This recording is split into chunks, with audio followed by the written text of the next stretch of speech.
Hello, everybody out there in Facebook land, TikTok world, YouTube, all that good stuff. Everywhere there's going to be a place going live. Let me flip this around so I don't get griped at. There we go. How are we doing today? Today's title is Things They Are Moving, and I am Monty Anderson, your host here at 412 Productions, The Art of Monty Anderson. Welcome to the broadcast booth, everybody. Let me make sure I'm live and in color everywhere we're supposed to be. All right, let's see here. Now, from here, I'm supposed to be able to.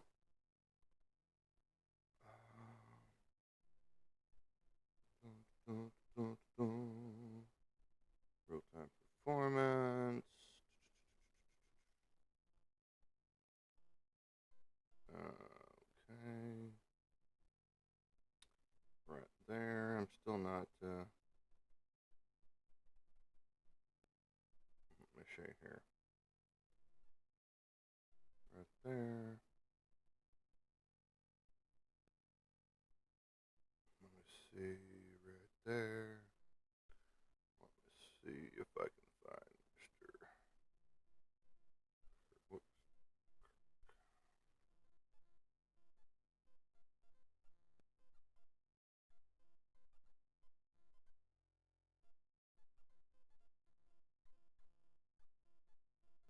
There we go. Boom. There we go. There, we've got a few invites sent out. Welcome to the broadcast booth, everybody. I am Monty Anderson, your host here at 412 Productions, The Art of Monty Anderson. And today's title is Things They Are Moving. That's how it feels around here. That with everything going on, the way life is hitting, things of that nature, it feels like things are finally moving. I am finally down to my finishing details on this little piece right here. I'm getting all the heavy blacks in right now. All of the colors. Colors. Colors. Colors. Colors. Colors. I am a nightmare walking, psychopath talking. If you know, you know. But there you go. That's my mashup for a friend of mine who's requested the mashup on that artwork. That is Kingdom Hearts and Blade Runner. And then this is a mashup between a Dreki and a Wolver from the God of War uh, video game line. So there you go. You got that going on as well. Those are the two pieces that I've been not really procrastinating on, but it is good morning, Mr. Casey. Welcome to the broadcast booth.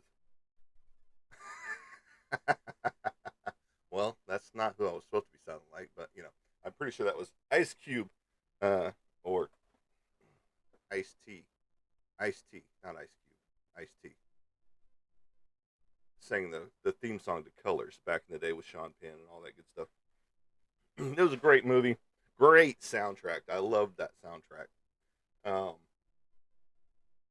One of my favorites. I had that thing on repeat in my cassette player. Some people are like, "What the fuck is a cassette player?" But no. Um, yeah, I had that thing on repeat. I just kept playing that thing over and over again, and that was a great soundtrack. I love it. I still love it today. What's up, Lieutenant Dan? You shortened your name. As long as you didn't shorten your legs, you shortened your name. But welcome, man. Um, I reposted. I think I reposted a psychic medium. She's an actual psychic medium on TikTok, um, and she lets you know how to find out if a psychic medium is real. If you are going to go that route, I don't know which route you went. All that good stuff. But I've been watching a lot of ghost and horror movies here, like ghost documentaries and real life paranormal crews going out there. You know, a lot of people, are still iffy about Sam and Colby, those type things. But I like their results because a lot of their results are a lot of results that I get from here. They get unidentifiable audio with their EVPs, and they'll get the occasional totally clear EVP on their recordings. So, unlike other shows that have specific clear messages hitting on their EVPs every damn time, um, Sam and Colby, theirs don't. You get, as they put on their little thing as you're listening to their uh, review of their answers or their questions to the answers, um, they have, unidentifiable audio is what they put in there in between their in between their questions if they can't understand what is being said on the recording. So I like their findings and things like that. Now I'm not going to say everything that happens with them is 100% concrete proof of the paranormal. Just like I can't say that with any investigator out there. Now you get some. Good morning, everybody that's arriving. Mr. Roy Joe, Mr. Lieutenant, Dan, the Caseys, all that good stuff. All my normal regulars. I'm glad I sent the invites out, and I figured out how to send the invites out finally. Um, and welcome, Mr. Red Panda. We won't use your real name for, you know, security's sake for you.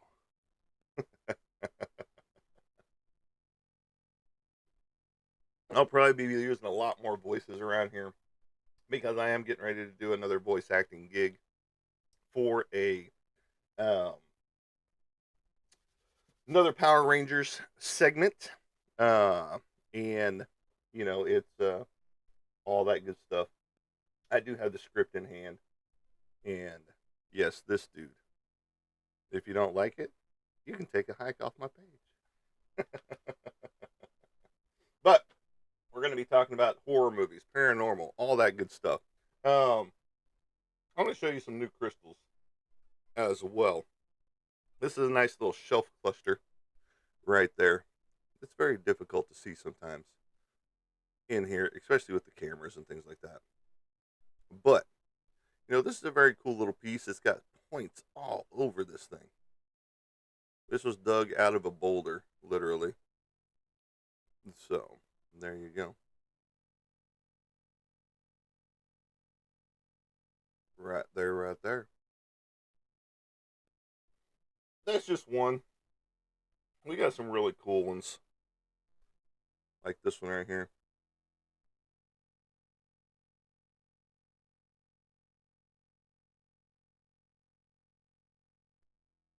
Which ones haven't you seen, Lieutenant Dan? That's the question, because I've been watching a bunch of old horror movies. When I'm talking like 1960 stuff right here, the Vincent Price era, and that's what I've been watching mostly here lately on Amazon Prime. Um, Started up the Pit and the Pendulum. I watched what was it just the other day? The Haunted Mansion was a good one, but they're campy. Of course, they're from 1960s. There's not going to be over the top blood and stuff like that. Um, and you know that's just a portion of what like this one right here. These still need to be cleaned up some more. These are straight from the bucket outside. Well, good to see you, Mr. Red Panda. And yeah, I'll be on for quite a while, probably. Most of my shows have been going on for almost 2 hours here lately. So if you happen to get done with your chores there at the business, then you can come back. Okay, so you've seen a lot of the classics and not too many outside of that. And again, here's what it boils down to. Horror movies are going to dictate to you your taste. Okay. Um, so I don't know your taste in horror movies. The Conjuring series, any of those from The Nun, Annabelle Creation, of course the Conjuring films. Uh, those are a good one to sit and watch all of them, but go by timeline order. Don't just watch them back to back to back. There is a timeline order for all of the Conjuring universe, so you can look that up. Um, uh, Last House on the Left, I Spit on Your Grave. Um, the list goes on and on.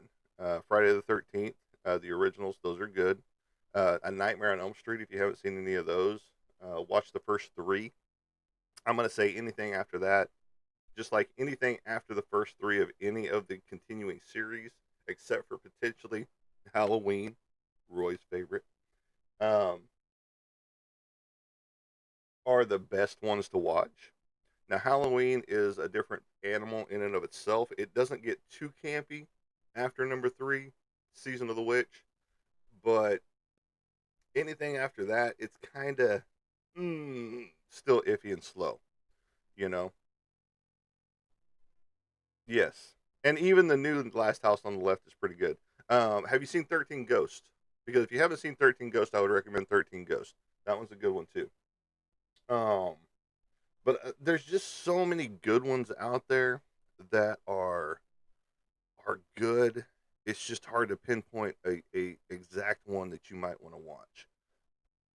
Um, anything in the 80s, even though they are campy, are good. Um, which includes, the remake of the Blob, which has, of course, Friday the 13th, Nightmare on Elm Street, Halloween. All those had, 70s, 80s, 90s to now. Even the remakes by Rob Zombie and Halloween, are decent. Anything by Rob Zombie, any of those horror movies by Rob Zombie, look those up. You're not going to be disappointed. I mean, with Captain Spaulding here, you know, Sid Haig as Captain Spaulding in House of a Thousand Corpses, um, Devil's Rejects, all those movies that Rob Zombie makes that are horror related. Go check those out. Uh, no one of no all of, no not all of the Halloweens. No, I'm sorry, I cannot say all of them are great. Twilight sucks. Do not watch Twilight.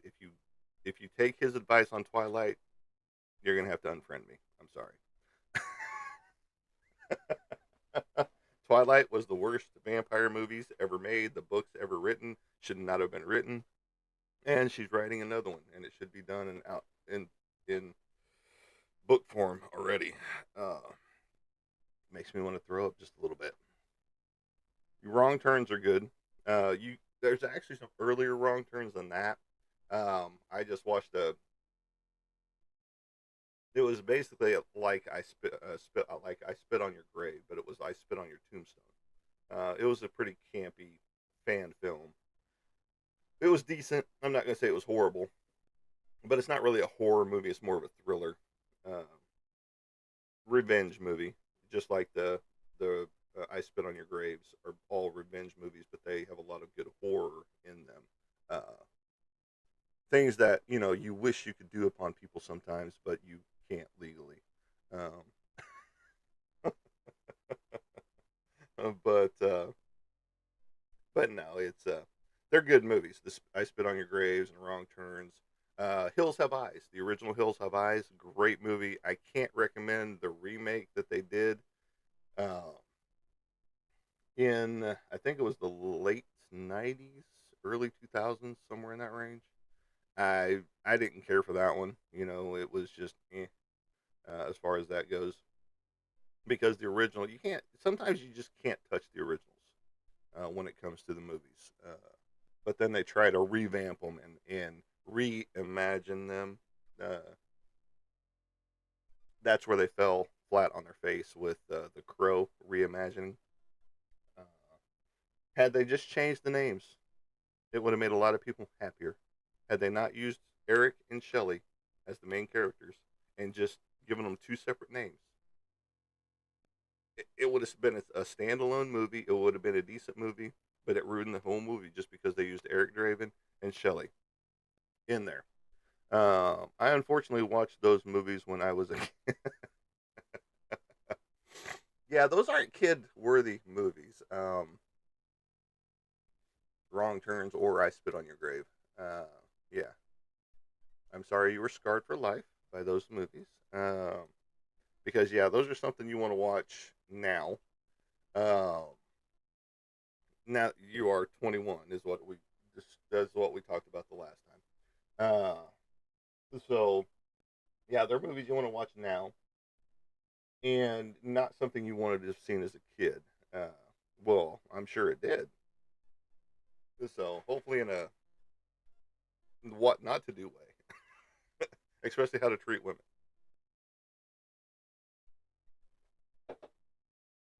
So, but welcome to the broadcast booth, everybody. We are talking horror movies. It is spooky season. Um, do I see a VA Mango Peach Energy drink there? Of course you do. When do you not?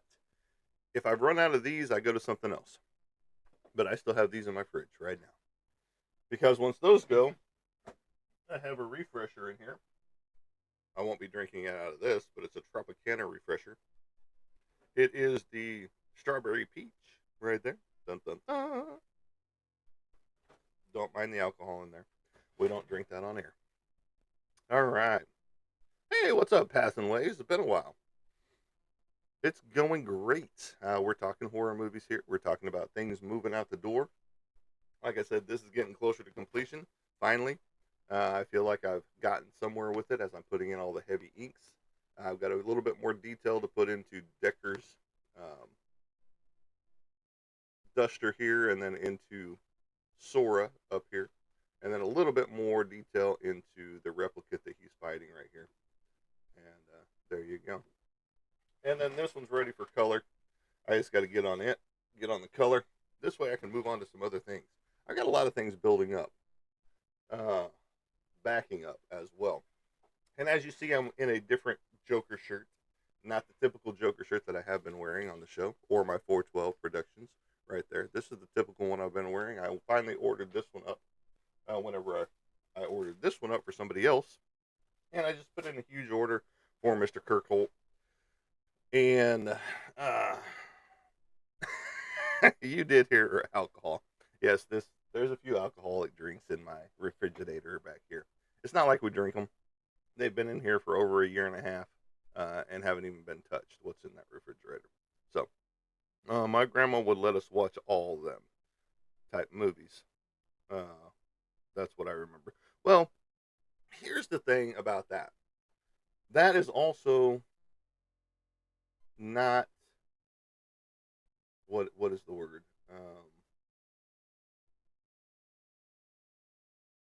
Keeping you from something. Crap. It was right there on the top of my head. Yes, I've got an autographed moonshine here from Mark and Digger from the Moonshiner Show. Um, Crap. It's something you do to your children that you don't want them to see things in life. You basically cover their eyes from that stuff. What the hell is the word?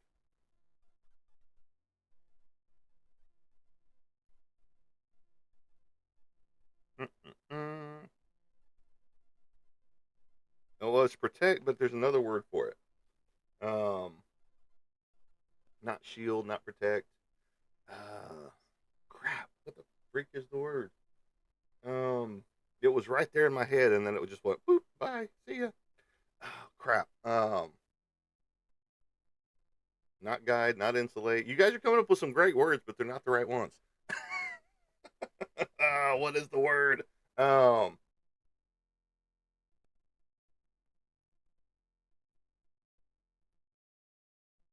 yes, yes, and I'm trying to think of what the word is that parents do to their children while they're growing up to keep them from seeing certain things in the world. Um, and the word just flew out of my head, and it was right there. Um, I'll think of it here in a little bit. But anyway, she lets you see horror movies in their entireties just to allow you to be able to see how the world is, how the world can be, especially if it was the wrong turn movies. Um, how not to be in the world, basically. Uh, and I wish I could remember the word right off the top of my head, but it'll come to me as we're talking, and it'll be like, boom, there it is. That's the word, and I'll be like, hey, this is what the word was, just like I did on something else we talked about on the other show. Um, and it's just like a lot of people do this to their kids as they're growing up. And so whenever they get into the real world, they're like, hold on, wait a minute. This is nothing like what you know, oh, well, I'm sorry to hear that. Um, but she was being a good grandmother. Let's put it that way. Um, because she was allowing you to see the world as it is in a sense. Now we have monsters, but they come in human form. Okay, and that's what the you know is it Hulu or no? It's Netflix that has the monster show. You know the Jeffrey Dahmer story, the Menendez brothers, the Ed Gein story, and then Lizzie Borden story coming up next. And this, your grandmother lets you see these things to their entirety, so that she can show you, hey, this, especially in the Wrong Turn series, or not Wrong Turn series, but I Spit on Your Grave series, all about revenge because this happened to this person, and well, thank you, I appreciate that. It is still up for grabs. It is still right here. I just posted some more up for grabs. We'll be posting more uh, the rest of this week because what is today? The 14th. So we're midway through October already. And uh, pick them up. You know, right now we got a sale on them. So if you want one of those, let me know. There was a production code back in the day. I think the 30s through 60s, which was meant to insulate a bit. Yeah, I'm sure there was. I can't remember what that product code looked like, but I'm trying to think what I'm still trying to think of the word. Um, and it's a commonly used word because people use it on a regular basis. Um, but I can't think of what it is right this second. Um, I remember watching the Wrong Turn one where they're up in the snow in the insane palace or place or whatever. You know, I get that. Yeah, yeah, that one stuck with me as it should. I mean, the Wrong Turns were pretty brutal when it came to horror movies. Um, again, revenge type scenario, but with a little bit more creature feature, if you will, than I Spit on Your Grave, because I Spit on Your Grave, like I said, was just basically um, human monsters doing what they do in life and still do to this day. So you know, most of our horror movies, thrillers, dramas are based on real life situations. So much appreciated for all that stuff. Don't forget to like, share, and follow. As this month we are talking about anything is spooky, horror related, uh, ghosts, goblins, things that go bump in the night, things that go bump in the night in your house. You know, just like they do in my house, because I do live in a bona fide haunted house. It is not on the National Registry of Haunted Houses, but it should be. Um, how's the homesteading doing, by the way? It's doing good. Um, I think I'm trying to think of when the last time we talked, because we've already gotten out of the goat business. We don't do the goats anymore. We still have the pigs. We still have all the ducks, chickens, geese, um, and the pigs, like I said. But that's pretty much all we're doing. We're in the process of building a brand new coop back there for everybody to be housed in at the same time. But we are going to be expanding the pond as well and putting a duck and geese house over there by the pond so that they can stay separate from the chickens, basically. But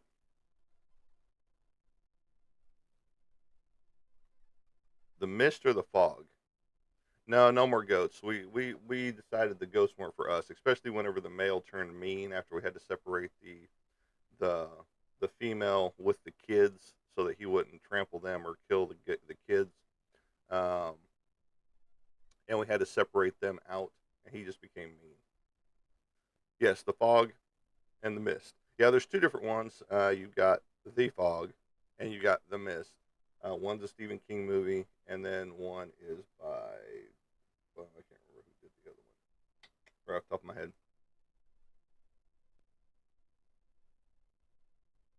Yes, I've seen the Fainting Ghosts. They're pretty cool.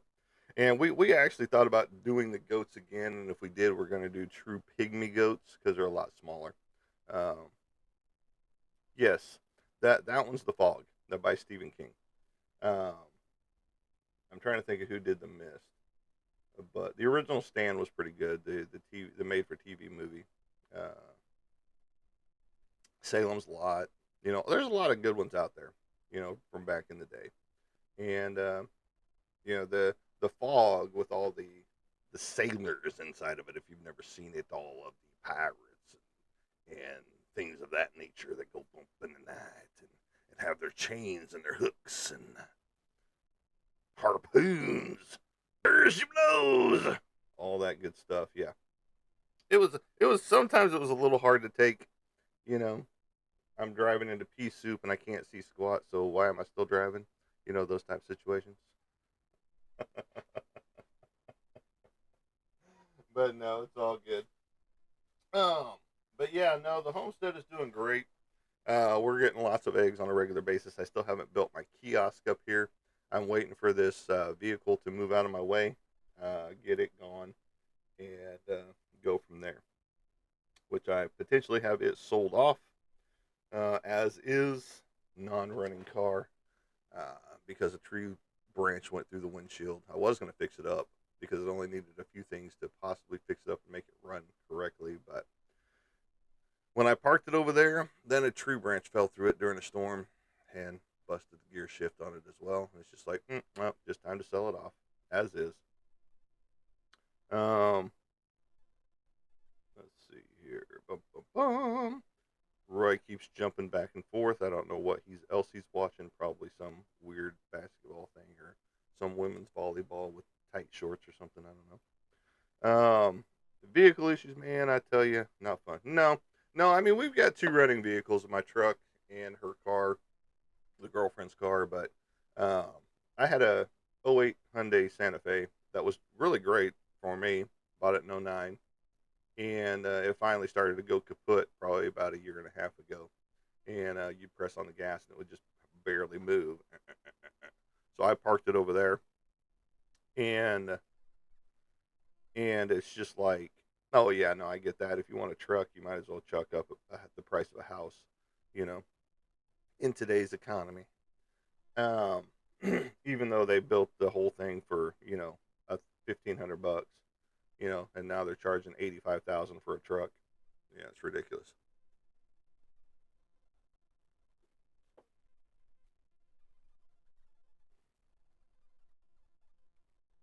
Yeah, the Bills and the Redskins lost last night, buddy. I mean, the Commanders. They're not the Redskins anymore. But I know everybody will still forever keep them as the Redskins. Can't forget about The Shining because I live in. The Shining was good. It could have been a lot better. Just like they tried to do with Doctor Sleep. I feel like Doctor Sleep came a little bit too late. Um, I know it was based off of his new movie or off of his new book and all that stuff, but it just didn't. To me, it just didn't flow as well. The Doctor Sleep. I tried to get into it, and I haven't even finished it. Um, Maybe it's just a slow burner, and I'll have to watch and get into it all. But for me, it just was kind of like a sleeper, and it was just like, I can do without this movie. You know, favorite horror movie or series? Mine is Friday the 13th. I mean, not Friday the 13th. Correction. Uh, a Nightmare on Elm Street. Dun dun dun! Mr. Freddy Krueger coming at you in your dreams. Right there. Um, but I have a lot of favorites when it comes to horror movies because I like a lot of the old stuff, the old classics. I mean, even from Nosferatu, not the new reimagining again, with Skarsgård as the lead. Um, Omen was a great one. I mean, the list goes on and on of stuff. And like I said, I've been watching a lot of old horror movies here lately, especially with Vincent Price. I've watched about 3 or 4 here in the past couple days of just Vincent Price back to back, as I'm sitting here doing artwork. And I've seen them before, but there's always a new element that you pick up or see, or, especially now um, in the high def, 4K ultra stuff, since that's where most of your TVs are at. And now, not my TVs, because my TVs are from 2009. They didn't have the 4K Ultra then. Let's get real. but but no, it's just cool to go back and watch those old classics, especially like Dracula, Creature from the Black Lagoon, Frankenstein with Boris Karloff and Lon Chaney, and the list goes on and on of those great actors from back in the day that people have no appreciation for because, well, that's not real horror. That was some campy shit back in the day. Is it more the psychological aspect, i.e., the thriller suspense aspect versus tons of gore? See, for me, it's both. I want tons of gore, but then I can go back and watch these old 40s, 50s, 60s classics, and there's not hardly any blood at all. It's the idea of there it is. Yes, Alien Species is really good. Okay, that's 2 different shows, Roy. You've got Alien, and then you've got Species. 2 different shows, but 2 good shows when it comes to sci-fi horror. Right there. So yes, for me, it has to encompass both, but they can be also standalone both. If that makes sense. It's what the mind feels in that's more terrifying. I think it is because in some aspects, with a thriller horror type of a movie that could actually happen to you, that can be scarier for some people because, oh my gosh, this person could break into my house during a slumber party and do all this stuff. Whereas you take a creature coming up from the pits of Hades and you're like, that's just hokey. That's just hocus pocus stuff. I don't believe in that. Whereas other people are like, oh my God, I'm going to cover my entire basement with, religious symbols so nothing comes up out of the crawl space or out of the well in my basement right now and gets me at night, you know. And then you've seen the memes with if you have your leg outside of the covers, the creature will get you from out from under the bed. And then you see the butt hanging out from under the bed or out from under the covers. Those type of memes. People will make fun of horror movies until the day they pass on, and become a ghost themselves, and us ghost hunters, um, you know, start talking to them from the other side, you know. So I can't cover the mind. No, you can't. And that's like when I talk about when I saw the demon. Bye for now. It's Candlebox listening to time. You're going to go listen to Candlebox. Well, good to see you, Lieutenant Dan. Hopefully you found some answers from, our last session that we talked about. But you have a great day. If you are going to leave us. and and go have a good time. Now, passing waves. Um, we were talking about all kinds of things on the last episode here. It was just like whenever I was talking about seeing the demon as a kid, uh, and you as a kid, what's going to save you? Jumping under the covers, covering your head with the covers, because nothing can see you. So obviously you're good. But again, like you said, can't cover the mind. You and yeah. So there's a lot of things that. Well, Mr. Nice Guy, welcome to the show. I should have included you in that whole texting scenario, sending stuff out. But welcome. I'm glad you found your way to the dark side. But no, yeah, you can't cover your mind from the things that you are seeing and being protected from. And sometimes that's what parents do. They try to protect you from all that stuff. And I still can't think of that damn word that I'm trying to think of. Out here we have Bigfoot. I think being in the woods at night is freaky because of what's not seen. Well, all the stuff that you hear as well. Now, are you near the Appalachians? Because that's some freaky stuff right there. Especially whenever the woods go completely silent, at certain times.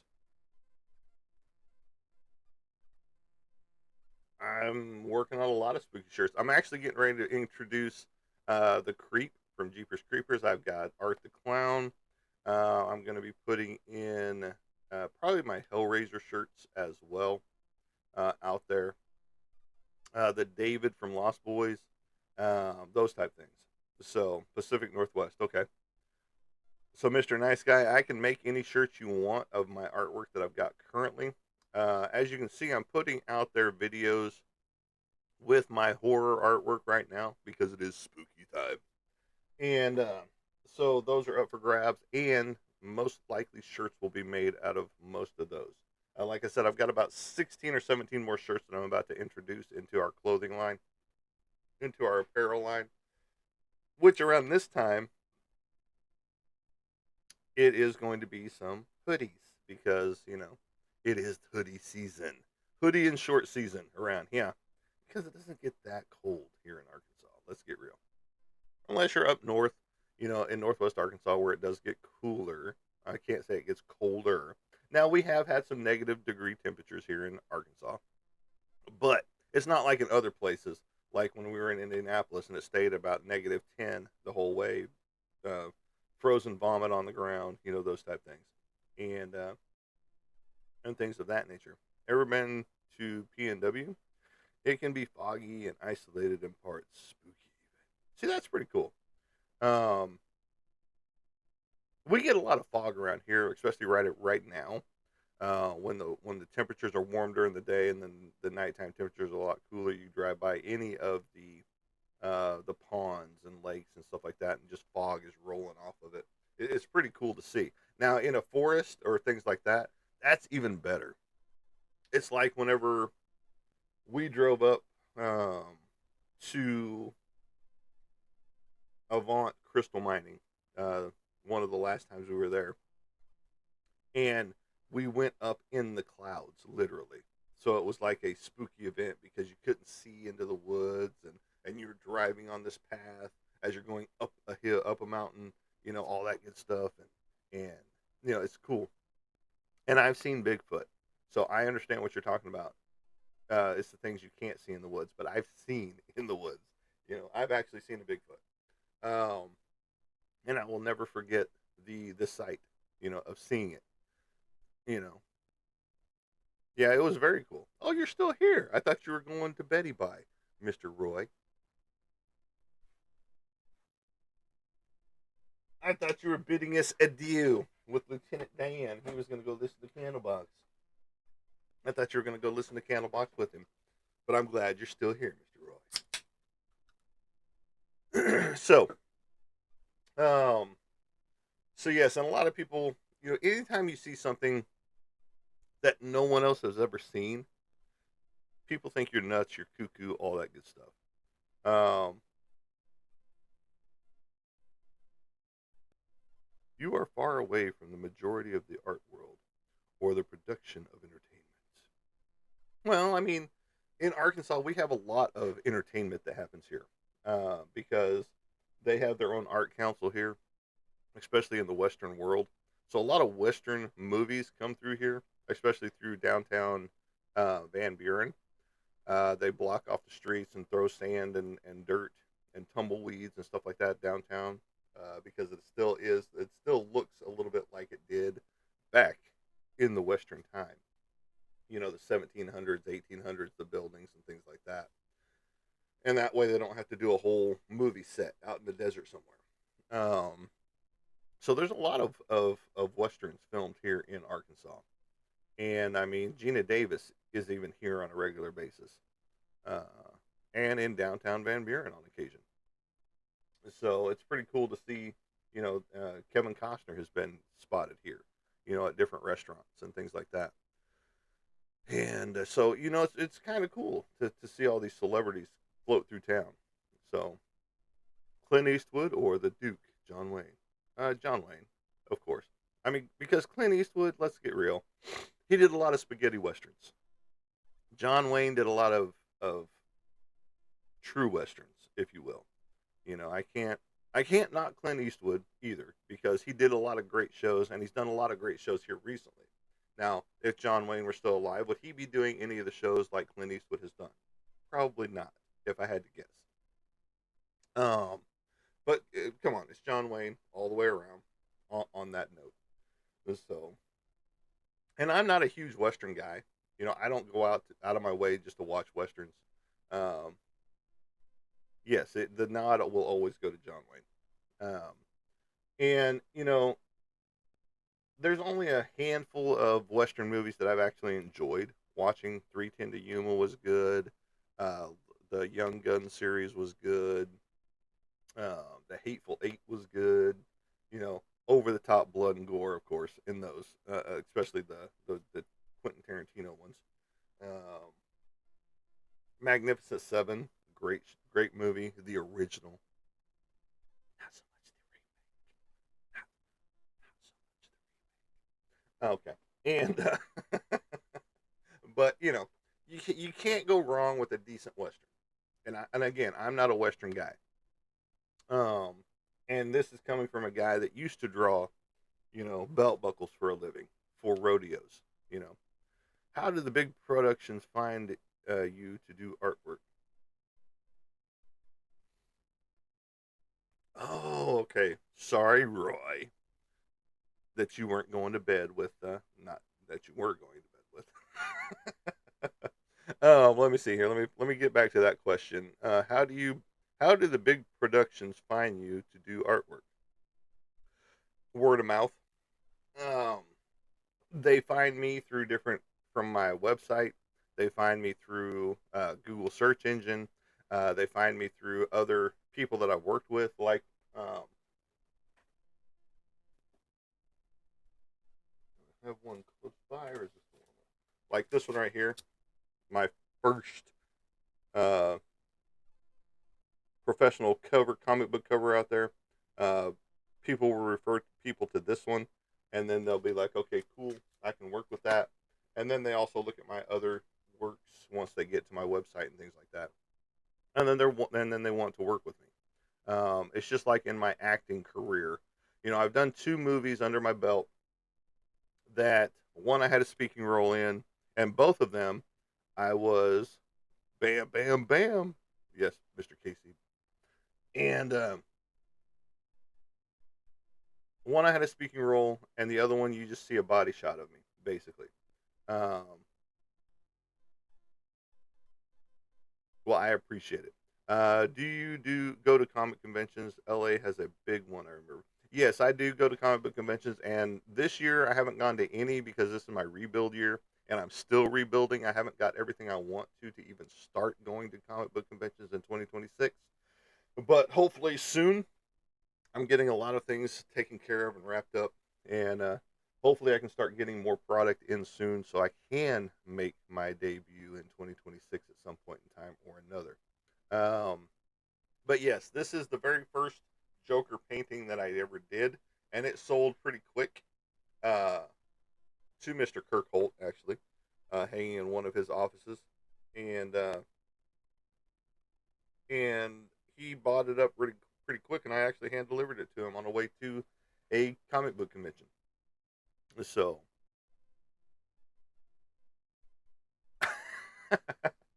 well, I hope so. Now, I've seen some prices of people's artwork that they sell just on a regular, and I don't see how people do it because,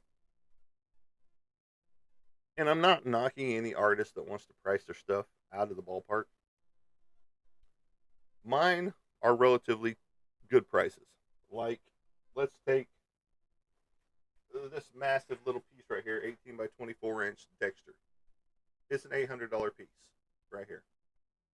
Okay, but there's a lot of time in this piece, and it's just like my Joker piece. It's a smaller piece. This Joker shirt right here that you see, the painting that I still have, I think it's a 16 by 20, so it's smaller than that 18 by 24. Obviously, it's 500.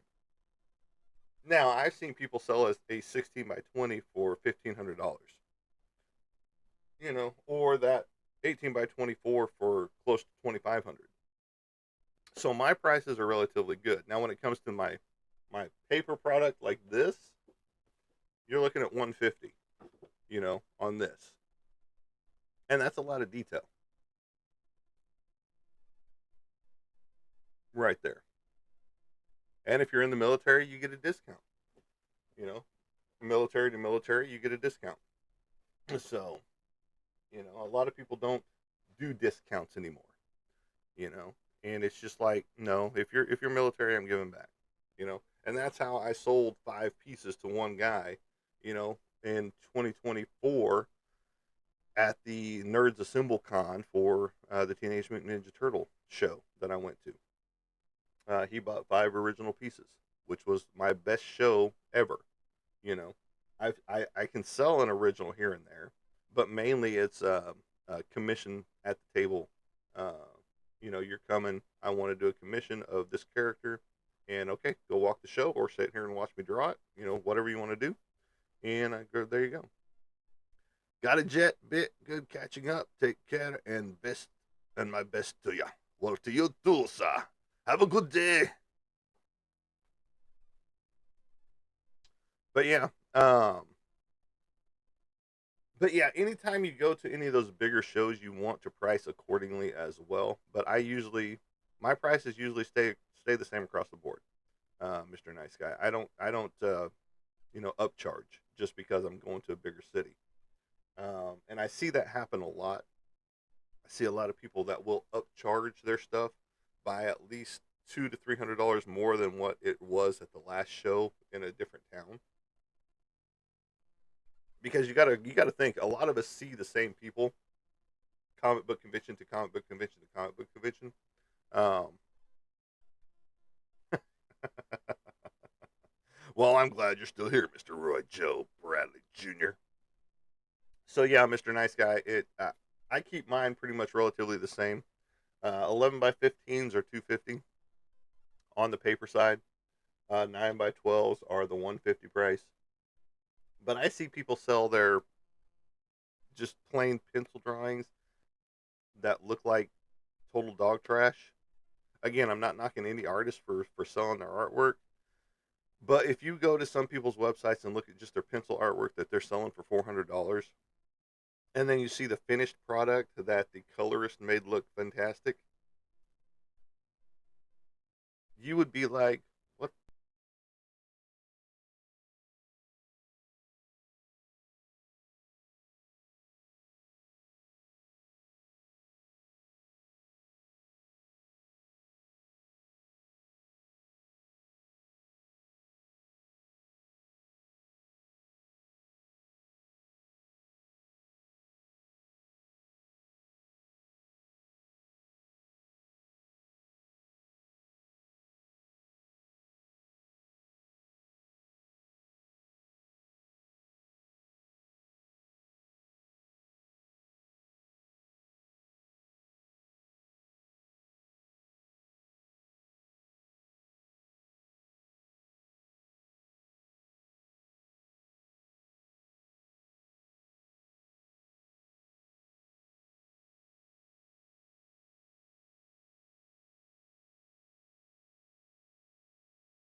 You know, and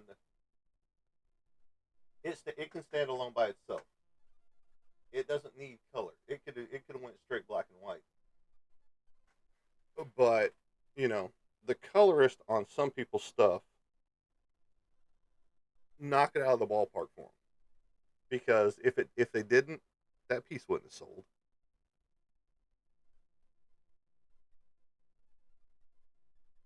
Yes. Yes, and I've seen that guy before. He does phenomenal work. I love his stuff. I love watching him.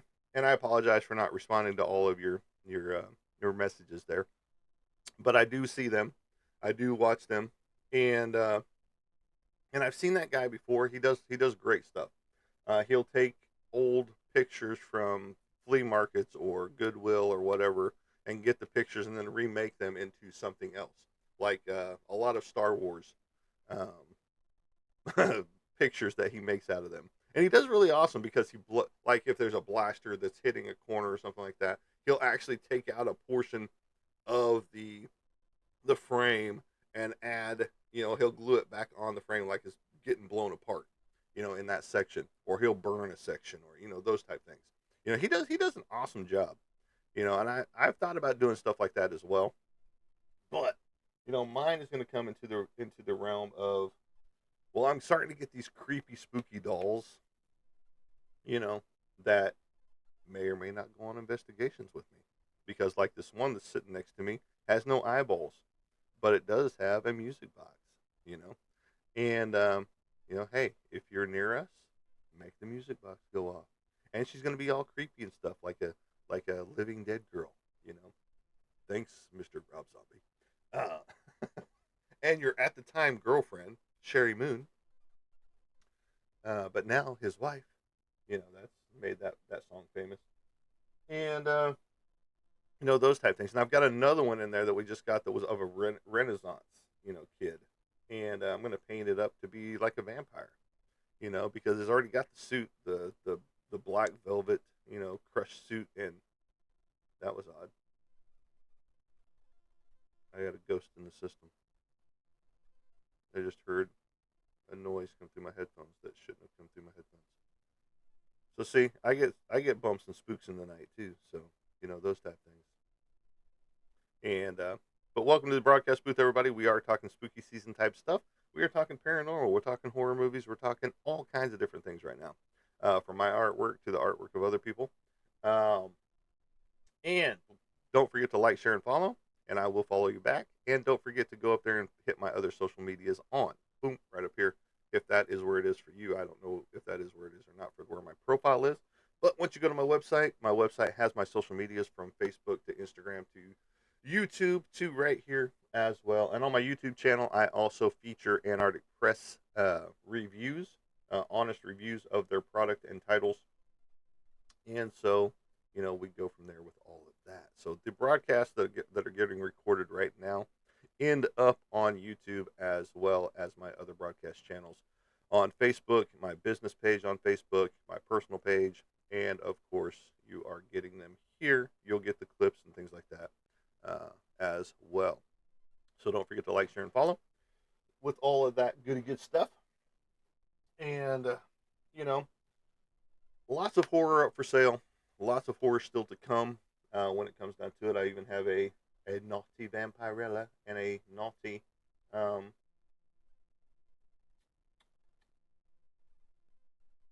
House of Slaughter cover. So there you go. It's a Dallas home game versus Commanders next. Who wins and how much? I don't know. Our defense sucks. But I think we can hold them in check, especially with our offense, as long as we play right. Uh, we are famous via this video, lol. Hi, world. Are we? I don't know. I hope so. I mean, it'd be great if we were. I think Dallas takes it by 7. Um, I mean, most of our games have been close anyway, by either 3.7 points or, unlike the freaking Bears game where we got blown out, uh, everything's been close. You know, it's either been a 3-point game or a 7-point game. So I think we take Washington by 7. But that's just me. My weekend was blown out the water starting Saturday, so just like Roy's was. So his whole weekend was ruined as well, from the college aspect to the pros. So and it is what it is. But that's how it goes. I mean, Ever Flores needs to go 100%. He's not a good coach all the way around. I don't know why you're having your guys play 8 to 10 yards off and then still backing up on a 4th and 2. Those type things. So, but I still think we take the Commanders. We get back on the right side of wrong and get back to a 500 season minus that stupid debacle with Green Bay, which never should have been that way. There shouldn't have even been 1 second on the clock. We should have won that game, but it is what it is. So there you go. So, but yeah, no, I think we take them by 7 this go around, and we might split a decision with them uh, when it comes to the end of the season. So, but we are getting close to a bye. We're getting close to having everybody back. We're getting a lot of participants in practice now that are on our injured reserve and or did not participate list, which our list is long. 20 plus players on the starting side of the ball are out, but Dak Prescott is still playing lights out. So uh, he's still an elite passer. He's still putting numbers up. He should be for the MVP this year. Uh, but of course, he's got a star on his helmet, so he will get overlooked for the MVP as it stands. So let's see. So it's a no go for Dallas this year, going to playoffs for the season. Dak for MVP, buddy. And somebody said something derogatory because it got filtered. Uh, and I don't know. We still could make the playoffs, you know. And if we do, we could be that one and done again. You know, I'm, I'm not the guy that says this is our year every year. Now, there's a lot of people out there that do that, and I'm not that guy. I just play the wait and see game with us because we either have a great season and then we fall apart in the playoffs because the coach changed up the scheme of the defense or the offense or whatever, all that good stuff. Yes, so definitely not the Jets, the only 0-6 team in the league, and I mean I feel sorry for them because they do try every year, and everybody was like, oh well, you guys are so happy that you beat the Jets. You know how many times the Jets have beat us and they've been 0-4 or 0-5, and we go in there with a winning record and they blow us out like they did 2 years ago or whatever it was, you know. And this year we beat them, but then started letting them come back, you know. Did I get my hologram working? It's working, just not the way I want it to. I've got to get it hooked up in here and going so I can get it the Bluetooth on the computer over here because I've got to see if the program on the computer is any different than the one on the phone. Because the one on the phone gives you basically a cube or words, and the cube you can put images on it or even your logo all the way around it to where it will rotate, but it looks like a cube. It doesn't look like what they show. It doesn't show the animated stuff with the characters moving. And I want my logo to just be spinning there or even play my opening video. So I've got to get my opening video into the program for the hologram. And I thought I had it in the phone app itself, but it didn't come through that way. It just shows the basically the good night screen whenever you used to get that whole disclaimer, with the jets going over and the American flag and all that stuff at the end of your broadcast day, and then it would go to that snow, on the screen. That's all I get whenever I put my video up there. So I've got to bring it over here to the actual program on the computer and see if it changes anything or makes it different. Um, because again, over there, oh, somebody's trying to break into my Amazon. I just got a notification that I'm trying to change my password on my Amazon account. Good try, scammers, but I get notifications. Um, so I get that periodically where somebody's trying to hack into my Facebook or, some other account that I've got. I get here's your code to change your password on your account. Well, I didn't request one, so as you can see, I'm sitting here live. I'm not typing on the computer or anything. So wasn't me trying to reach or trying to change my password. Sorry there, guys.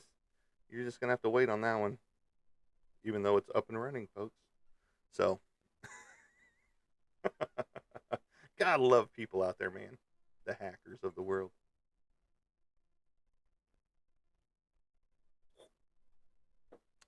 So, how's everybody doing out there? How's everybody doing during this spooky season? Are you ready for spooky season? Or are you ready for it to end? Some people don't like Halloween time because, especially if you're a, you know, 100% holy roller, you hate Halloween time. You just want to skip straight into Thanksgiving and, Christmas. That happy, joyous, populated, overpriced holiday, as most of them are. Um, which, if you go back into history, most of them were based off of a pagan religion anyway. So, you know, you can start an argument either way with it all. I wish candy was as good now as when we were kids. It tastes different, waxy to me. It just depends on the candy. A lot of candies have changed over the years because ingredients have changed. And if they hold true to word right now, a lot of ingredients are about to change in everything by 2027 anyway.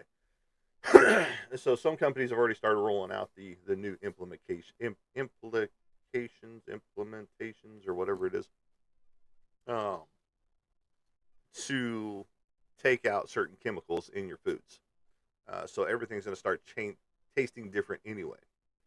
Bite size is so small now, like a button. Yeah, it's super tiny. I mean, basically, what do I got that's about that size as a bite size piece? Oh, right here. There's your bite size piece. Well, let me just take that in half, actually, about right there. That's your bite size piece right there in your candy now. Yeah, you get 250 pieces, but I'm going to have to eat those 250 pieces to make that one candy bar, you know? It's just like, well, damn, I just ate the whole bag, you know, in one setting. I'm sorry, guys. You don't. I don't have anything to pass out. My lights are off. Go away. You egg my house. I'm gonna sit my dog on you. You know those type things. But yeah, no, all the Halloween candy has completely changed, and it's just crazy to me that it's just like the prices go up on everything, but the size of things go down. You know, and it's just like even in meats, and then you have to wonder, well, was this meat printed in a lab somewhere? Because you see all those TikTokers and reels on Facebook and stuff like that where people are taking their watermelon and just bending it and it's never breaking, you know. And same way with meat, you get the reports that, oh no, they're 3D printing meat with this gelatinous goo that's going through the 3D printer, that's some meat byproduct or something like that, you know. Yes, so overpriced and so small. Yeah, I'm not even going with where my brain went with that one. That would be very inappropriate for the conversation of spooky season, you know. Shrinkflation.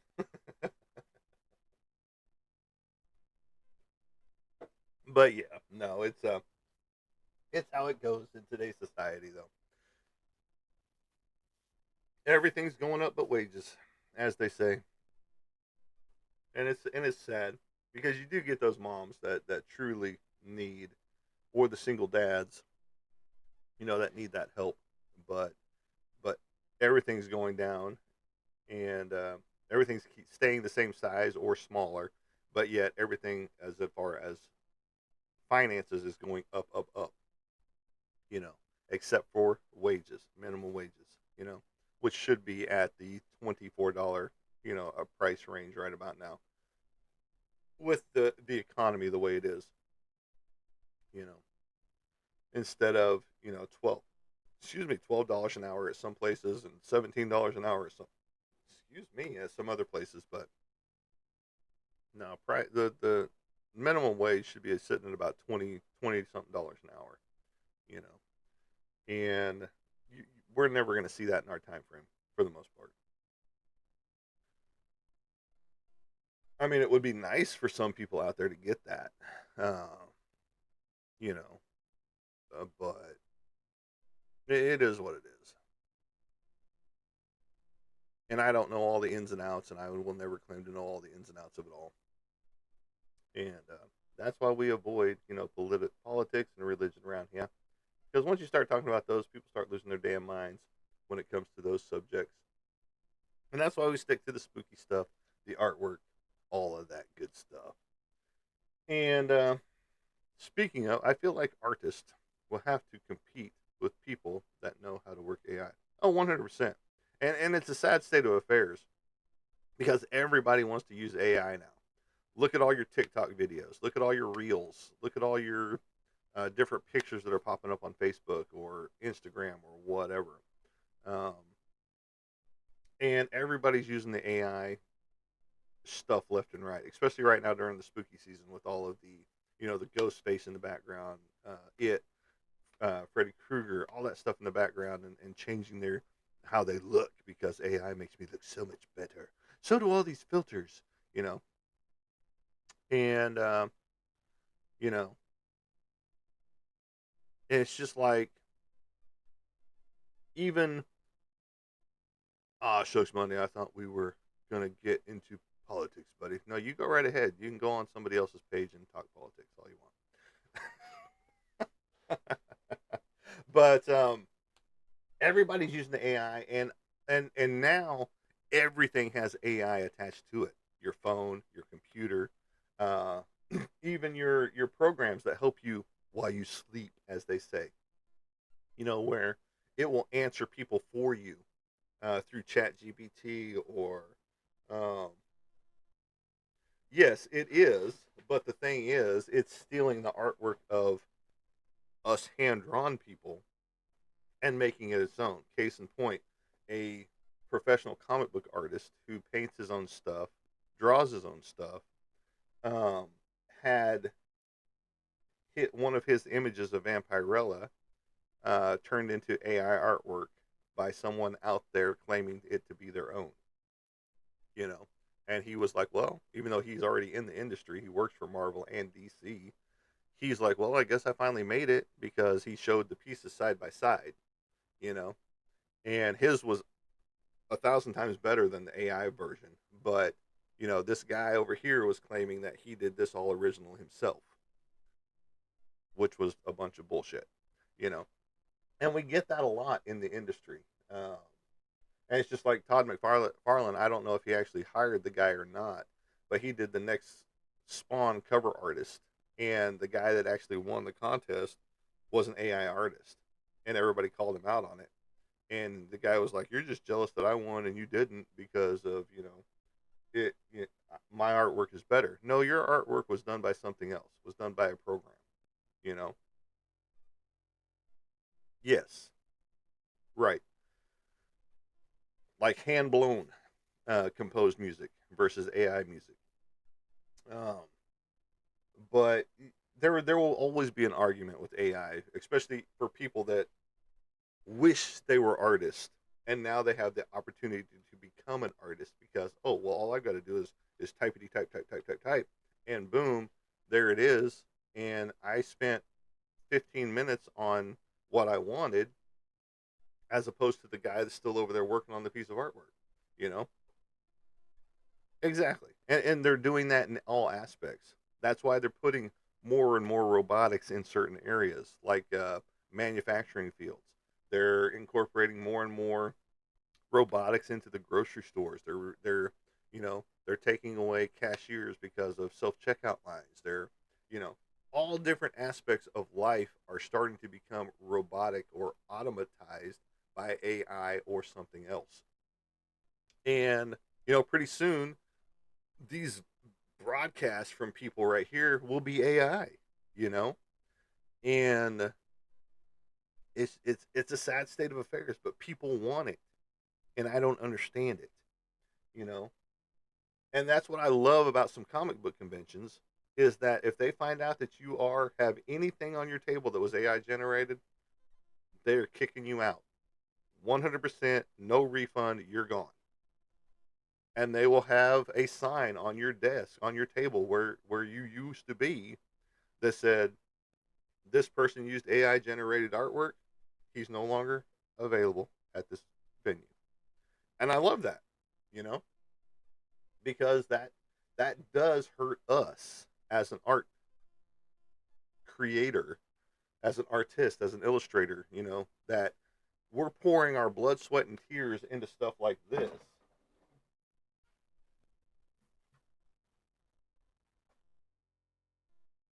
But yet you got somebody out there who's typing this into a computer, and then it's painting it on whatever, you know, becoming a big sticker.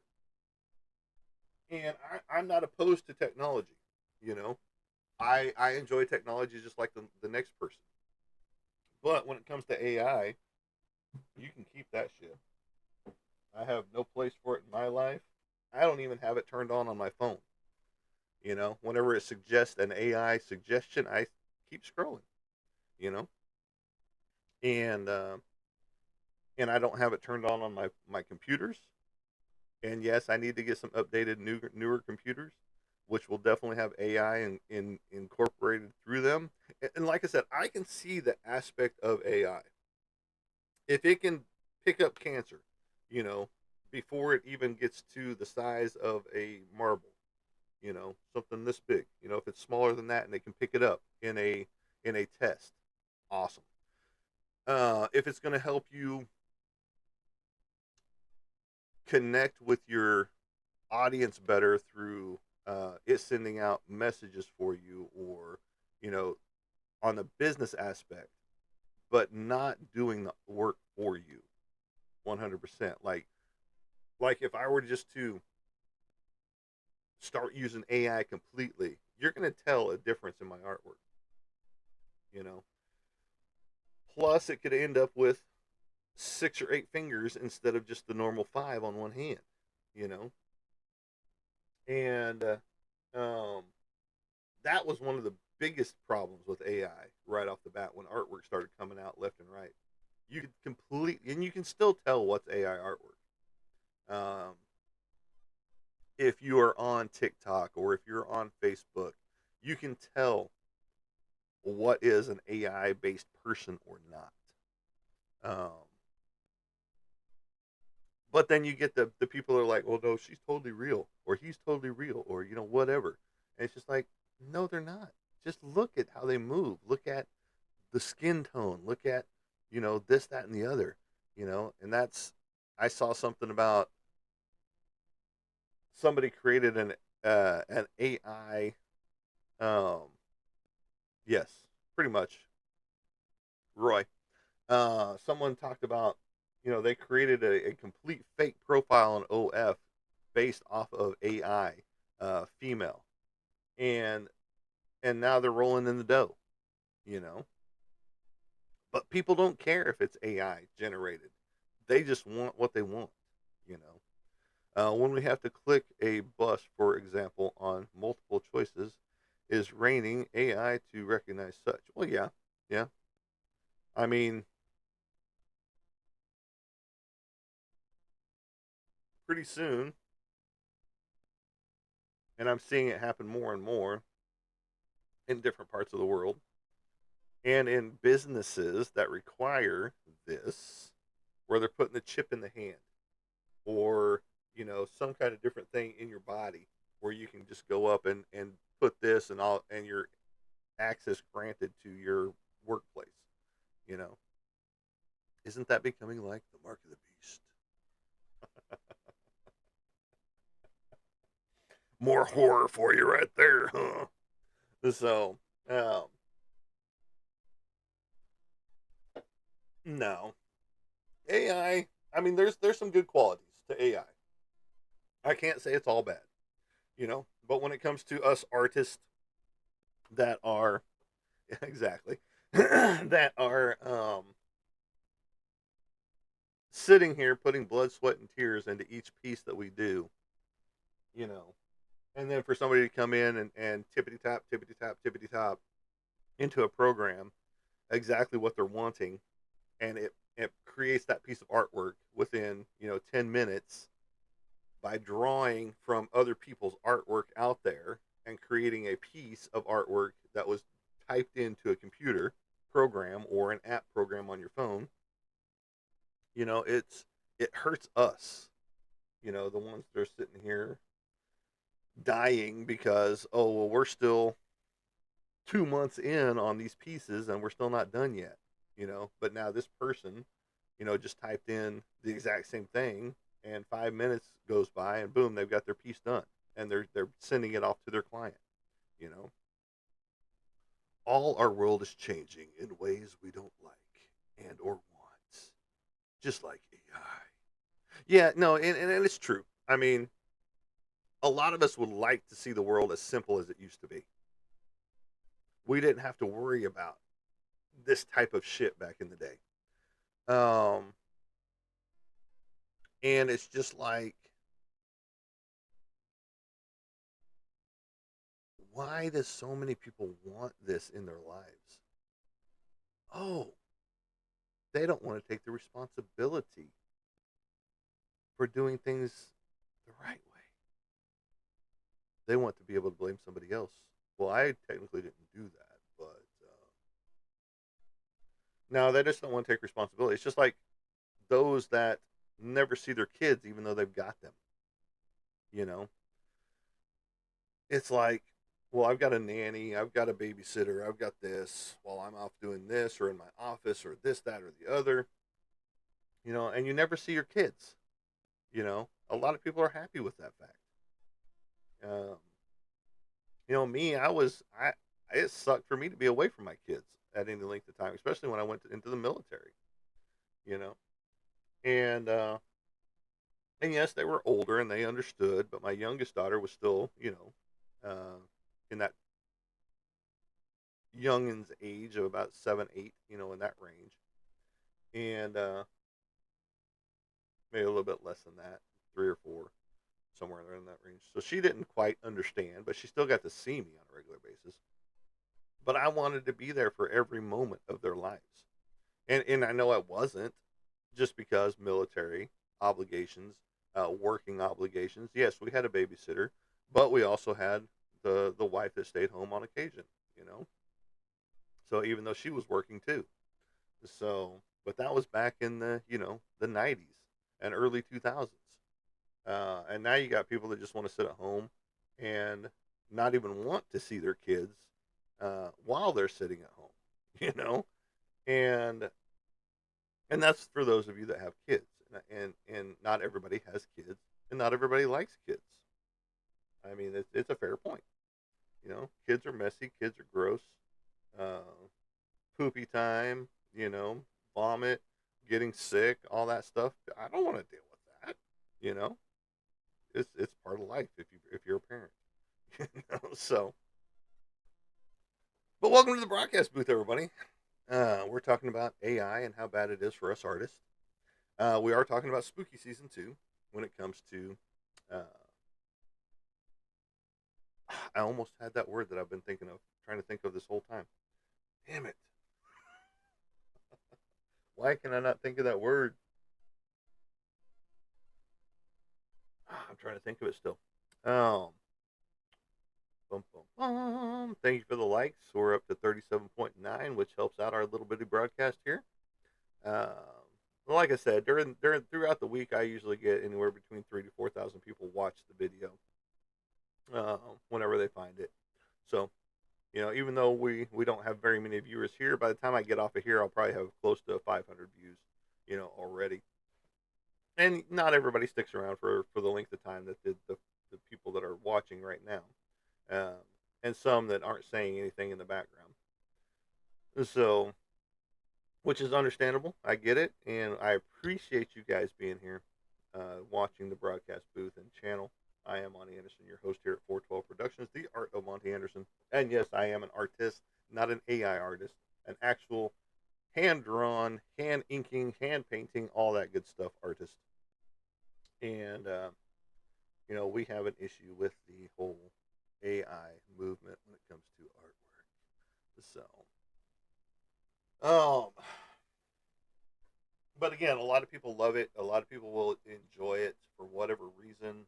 And like I said, AI isn't bad for certain aspects of your life. But when it comes to you generating artwork through an AI program and calling it your own, that's a bunch of bull. Uh, because you did not create that artwork. You typed it into a program, and you have not become the world famous artist. You know, I'm not even a world famous artist, even though I've got stuff around the world. You know, I have stuff in other countries, artwork in other countries, so that's pretty cool. And but it is what it is. People will always enjoy what they enjoy, and we can't take that away from anybody. Um, just because if you like AI artwork and all the AI that comes with the the filters and things like that TikTok uses or even Facebook uses and things like that, you're going to use them. You get some people that will avoid it like the plague. I haven't done any of the AI stuff on here. Um, I even got a little testy with my girlfriend one time whenever a friend of hers used some pictures of ours and did some AI images and turned us into zombies, and I was like, "What the fuck is this? Well, why is AI images? Why is AI used on my images? you know?" And and she was like, "I thought it was pretty cool," and it was just like that just took away from a real artist out there. And she understood. She apologized, and it's not like it was going to be that big of a deal, but I didn't mean to turn it into that big of a deal. But that's just how it came out, you know. And so that's been a long time ago. That's been about a year and a half ago now, and and yeah, it still bothered me, obviously, or I wouldn't be talking about it now. Um, but no, I mean, like I said, AI can do some good things out there in the world, like if it can detect cancer or detect a heart attack or clogged arteries or things of that nature. But leave it out of the art field. There's no place for it in the art field. Even though a lot of people will still use it in the art field, and a lot of people will still use it to claim that they are an artist now, because I tippity typed really fast into a program, and now it's spitting out my artwork, and you're still over there painting yours, ha ha ha, you know. But I'm glad, like I said, comic book conventions are taking notice of people that are using AI artwork and are kicking them out, even if they are a full paid participant to the show and they aren't getting a refund. Huh, more power to them. And you know, and a lot of us, all of us artists that actually do the work are happy about that fact that comic book conventions are cracking down on that, and so you know, I hope more companies take notice of things like that, and you know, I don't know if I missed it or not. All I see is laughing, and forgot to add AI. Unless you're talking about your Will Smith movie, I Robot. I made mention of that one. No, there's nothing else there, Roy. I don't know what you're talking about.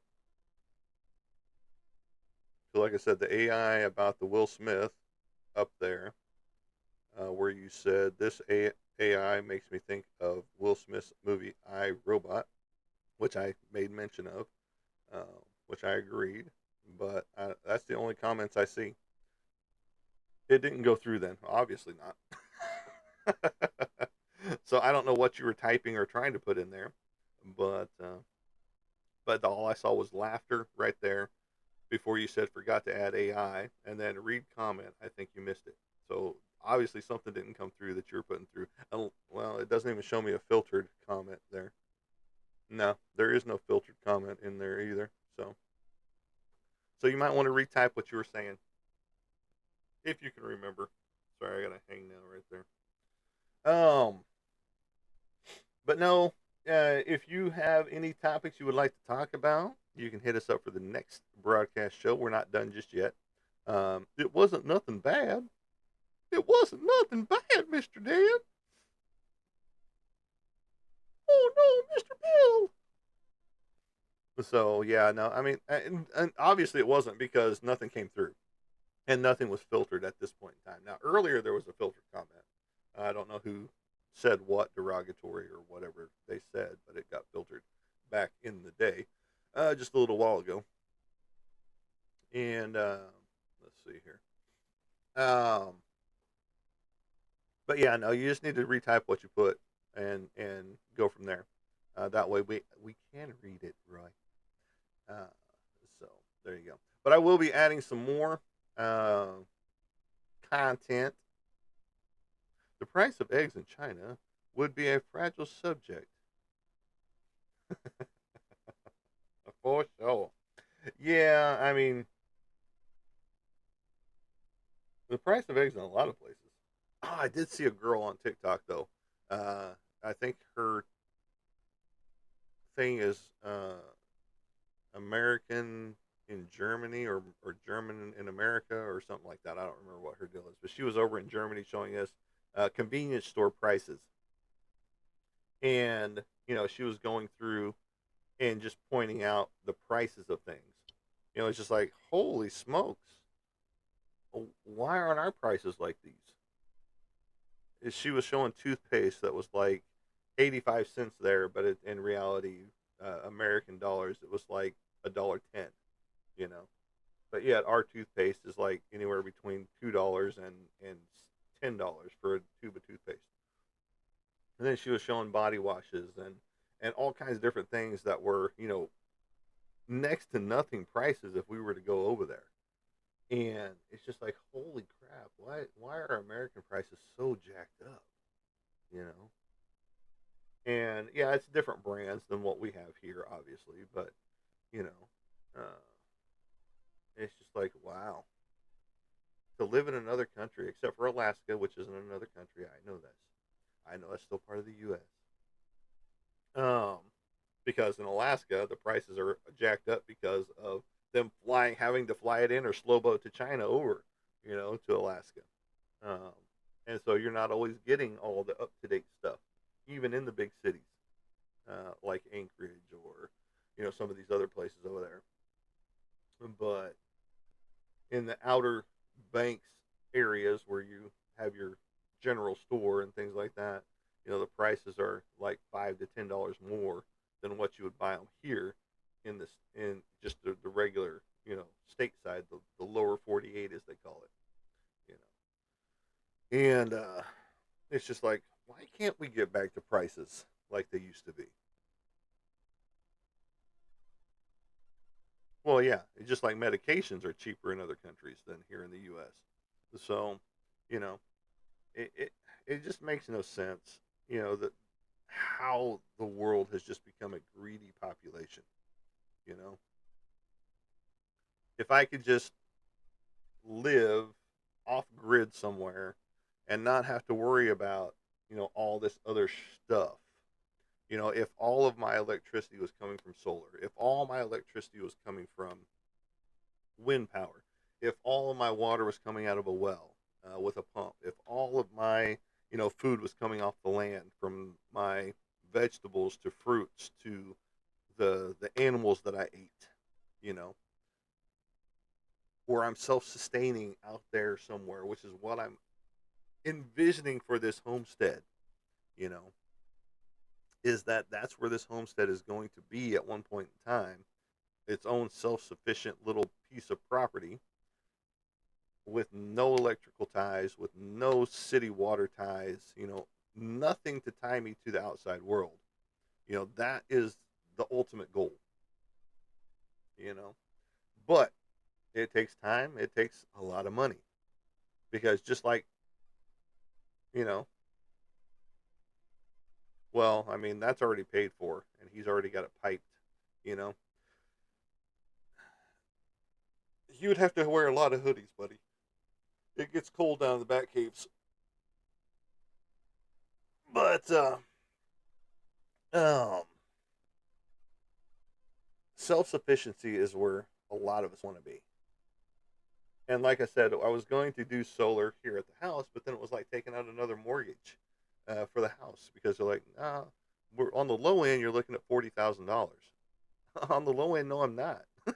You can take a hike, and you want me to cut down half my trees? I think not. Peace out, dude. Yeah, we have other packages that are like $96,000. It's just like that's more than my house. So you can take a hike. I will get all the panels I need, get all the equipment I need, hook everything up, and with the help of a licensed electrician, of course, and uh, and go from there. And so it's just like, yeah, there's no sense in taking on another mortgage bill that's supposed to be lower than my electric bill, you know. But no, why do I want to pay two mortgage bills at the same time? For trying to pay off the solar panels that you just put on my house and had me cut down half my trees that were, you know, keeping my house cool during the wintertime or during the summertime, by providing some shade. But now I had to cut all those down because of your damn solar panels. No, thank you.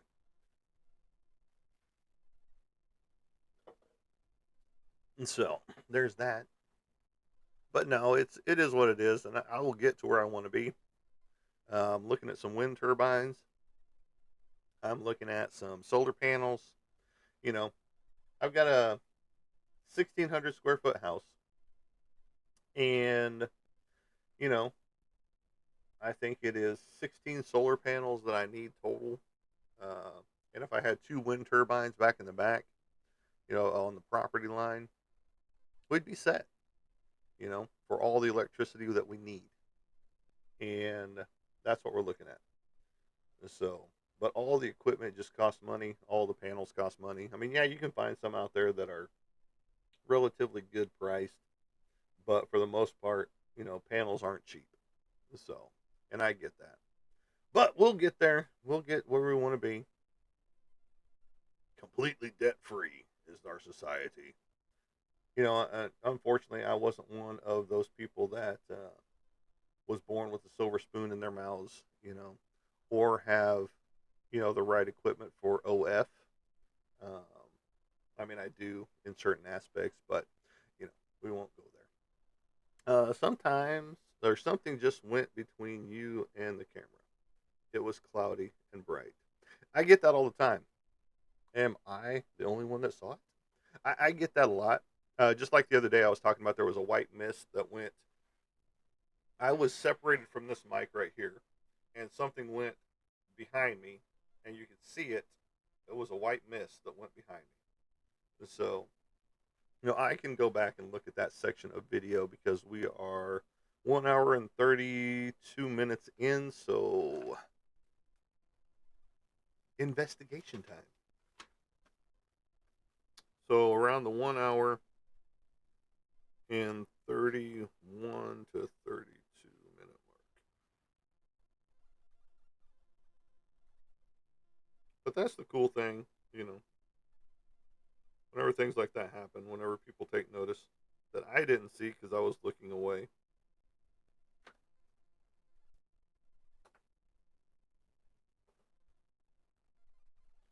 Okay, so Roy saw it too. Okay, so and it's not there's no as you can see there's no reflections that are going to cause that. Even this light over here isn't going to cause that mist to go across the front of the camera. So no telling, and I wasn't taking a drink, right? Because that could cause a reflection, but no, that's not. I just had to take a drink to find out. No, I really like the taste of this stuff. So yeah. So see, we do they get that occasionally, and it would have to come right here, right in front of me because the camera's right here, right there. The only camera on this side of the phone. So it was right here.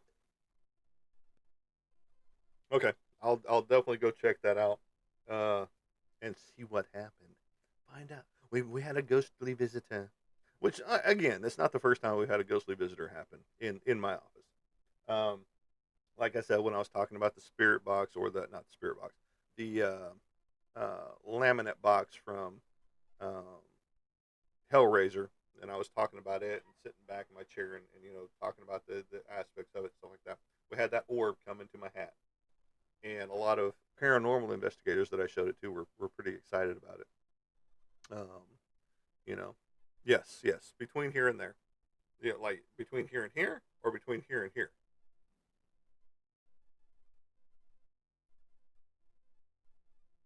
between the phone and the stand, or between the mic and me.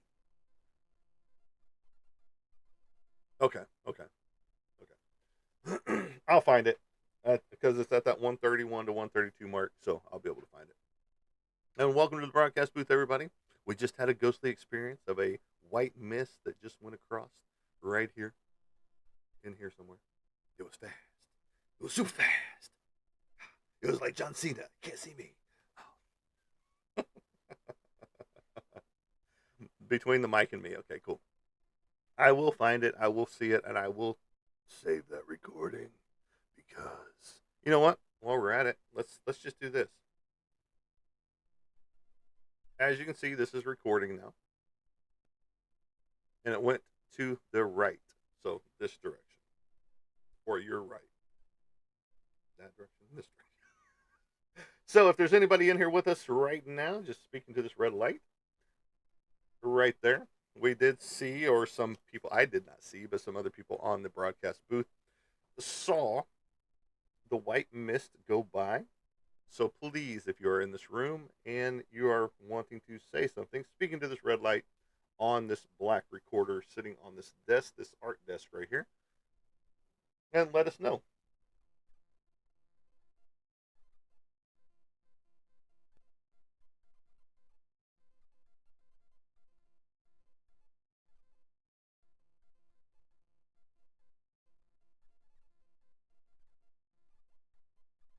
And people on the broadcast want to know, entity, where are you at?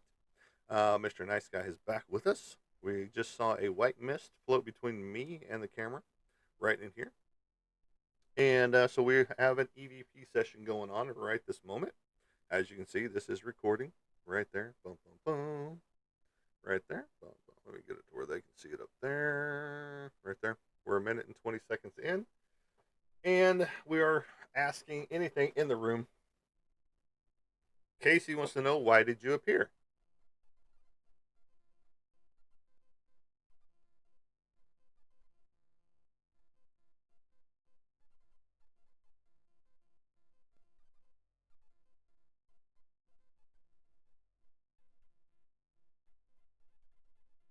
Okay. So we are almost 2 minutes into this recording. We've had two break sessions in between asking the questions. And we're going to ask a couple more questions before we kill it and possibly do a review session of it. Um, are you trying to tell us something? And do you have a name?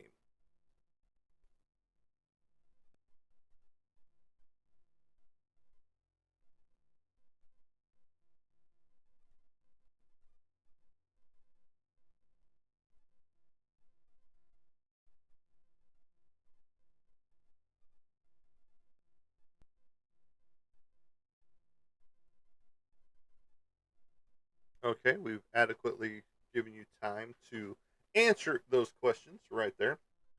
Um, do you know you've passed on?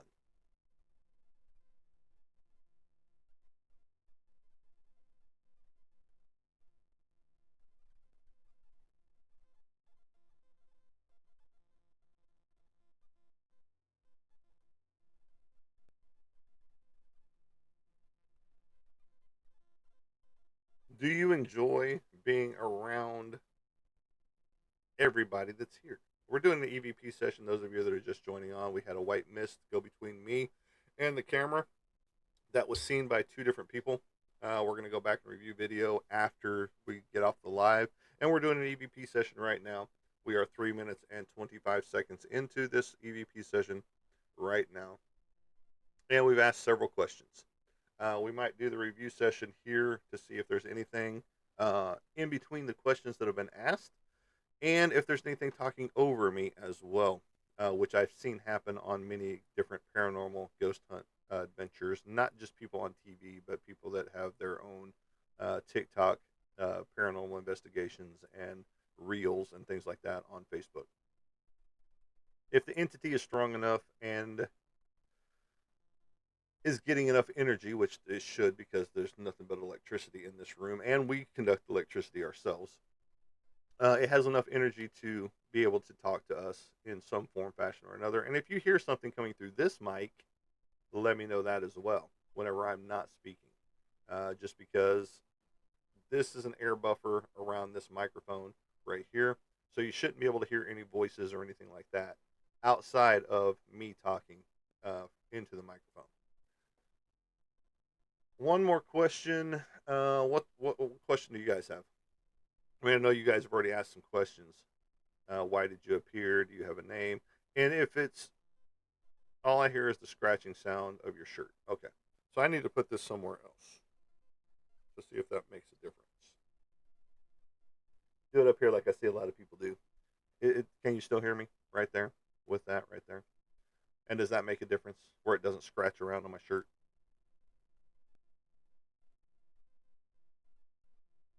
We're 5 minutes into the EVP session right now, and I'm going to let this run to roughly 6 minutes to see if we get anything right there.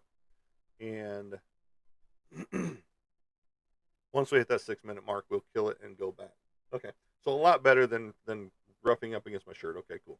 Because see, technically that's supposed to stop that from happening as well. But I know not everything is a perfect world.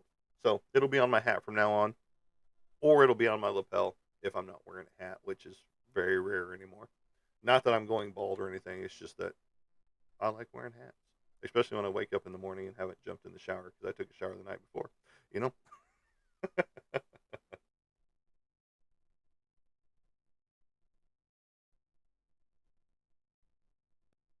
Okay, it just went to the 6 minute mark, and now let me see what we got here.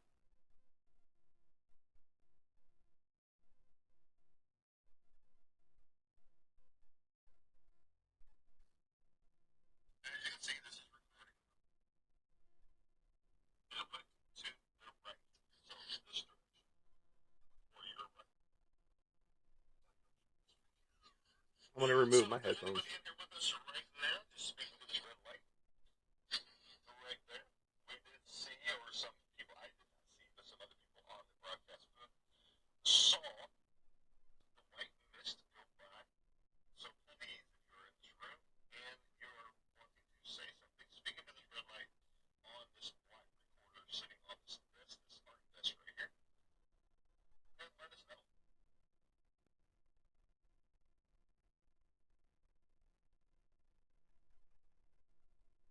Okay, so there's nothing there.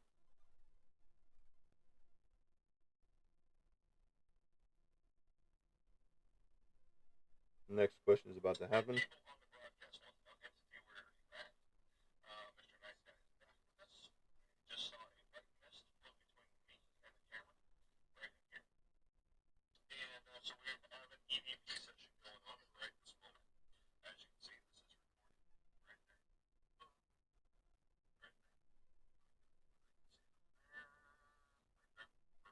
We're reviewing our place right here on the camera.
Not getting anything right now.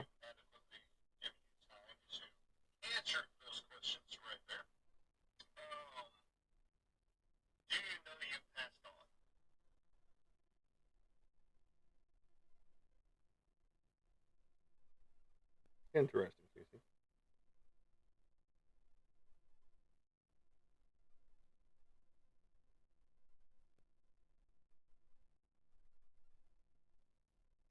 So Casey says it gave me a cold chill looking at it as it hesitated and moved on.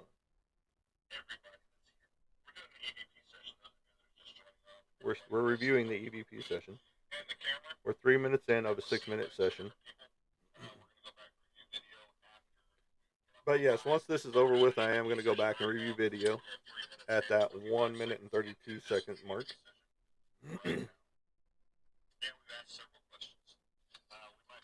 Oh, I lost it. I can still hear myself though.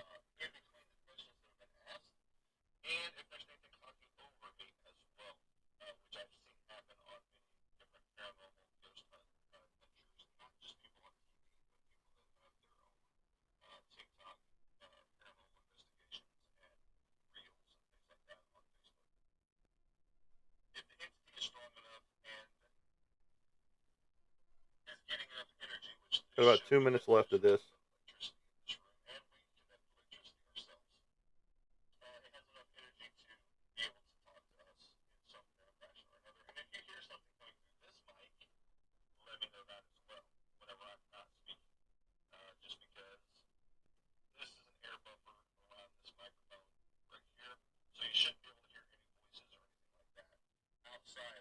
Four and a half minutes.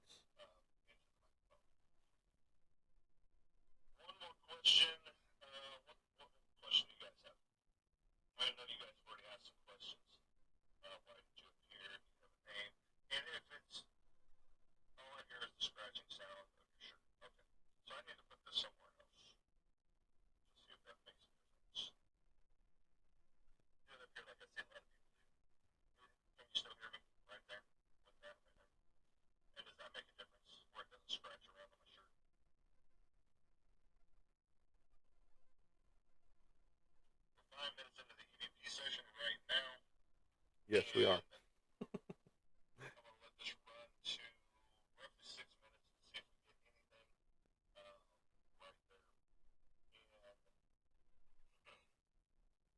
Okay, so we're not hearing anything just yet. So I might have to go back and see if I can get this on the computer.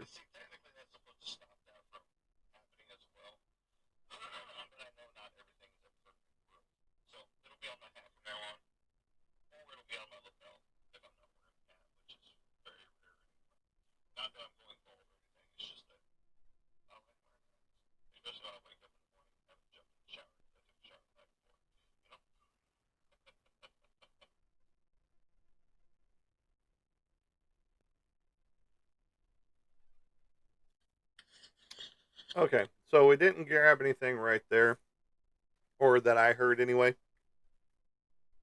I am letting another session run real fast, just because why not? Right? We've already seen one mist happen in here, and might as well let see if anything else happens.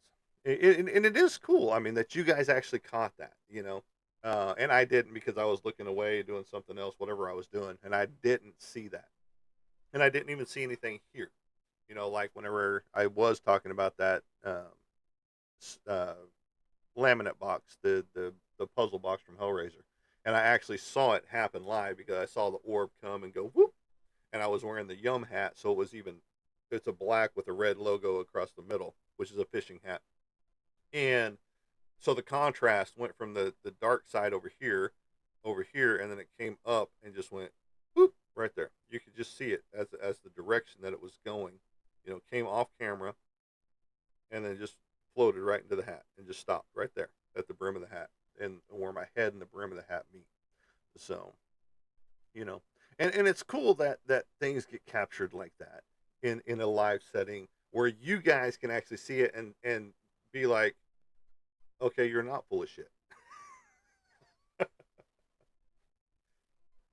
Because I can tell you, I see the mist, I see the shadow figures, I see the full body apparitions, Everything I can tell you till I'm blue in the face, and some of you will never believe what I've told you. You know, and until you see something yourself, and so that's a cool thing that just happened. Um, and it could be the person that you know took their selves out in this office. It could have been them. You know, this wasn't an orb; it was mist, but not from water. Yes, no, I get that. No, I'm just saying that that's all I've seen in here, other than the other day whenever I was on one of my lives and I was separated like this, and you saw go behind me a white mist, and I think I was the only one that saw it on that day as well. And unfortunately, I didn't have a time frame to look at because I didn't look at the what time it was on the count on the clock on the timer. So this time I did, and it was right around that 1:30, 1:32 mark. So 1 hour and that's 1 hour and 32 minutes. And it could be the same deal. So I will review the video, and I will probably, if I do find it, which I should because you guys gave me a good time frame to see it, that I will go in there and block off that one little section and post it as my story and as my live update on my page. So, oh no no no no no no no no no no no. That's it. I would rather be disrupted for that than anything else, because that's the cool stuff when you live in a haunted house, to get to see that true experience happen. Again, I didn't see that happen, but again, I see all kinds of things happen on a regular basis around here. So for you guys, while we're on a live broadcast, to see the mist or other things happen, it's perfect. I can't complain, and I won't complain because that's awesome. You know,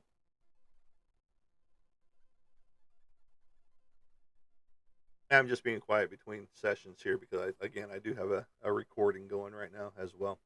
Um, but no, it's awesome that those things happen like that. That where we can get to see that firsthand. It was like I felt it along with seeing it. It was very cold, and see, I didn't feel anything.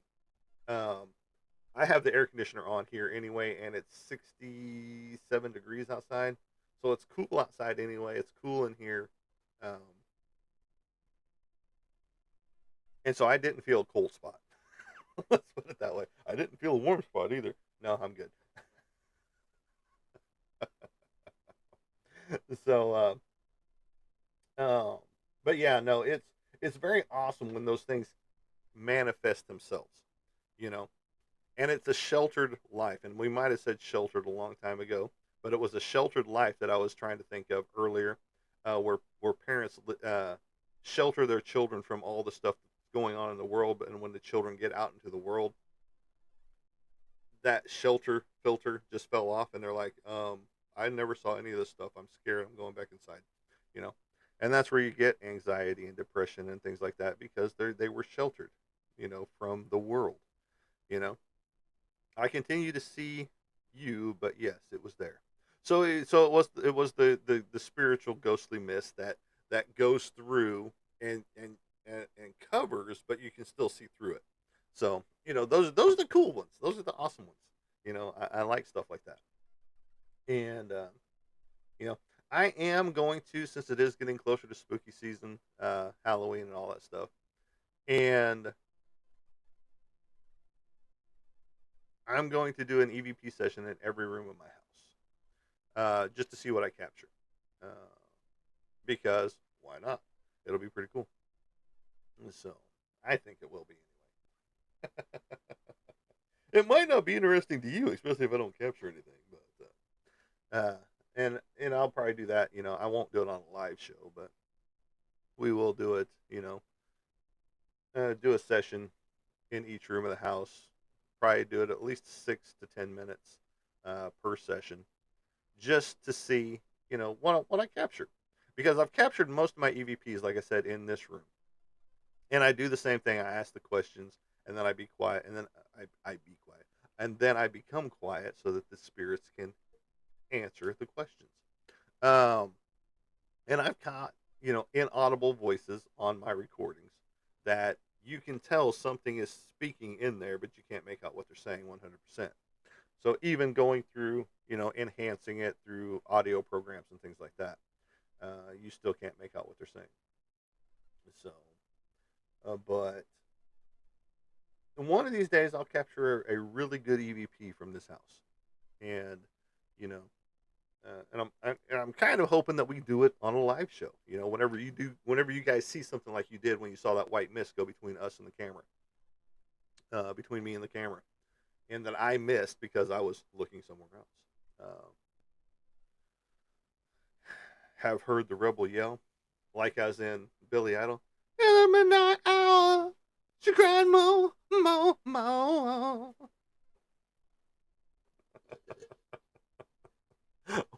or just the rebel yell that you get to hear from the spirits whenever they're yelling, like I did on the Colby and Sam show, or Sam and Colby show, or wherever they put it, their Explore show. Uh,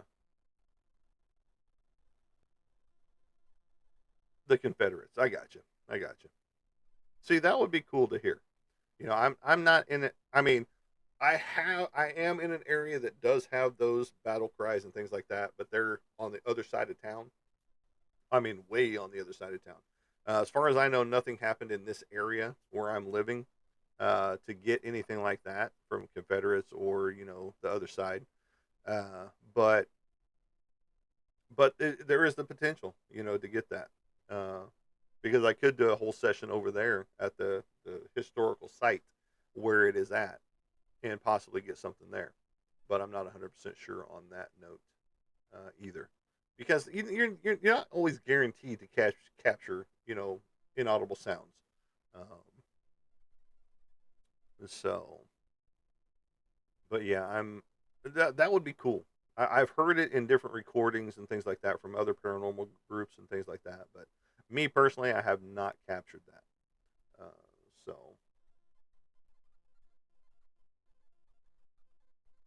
but maybe since we talked about it, it'll be on my recording over here. You never know.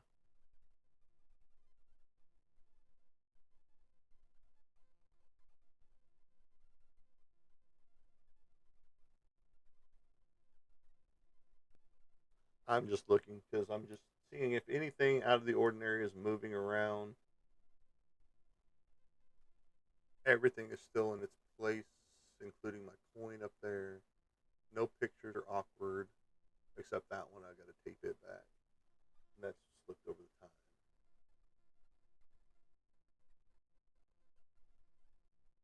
Nothing is happening in here right now.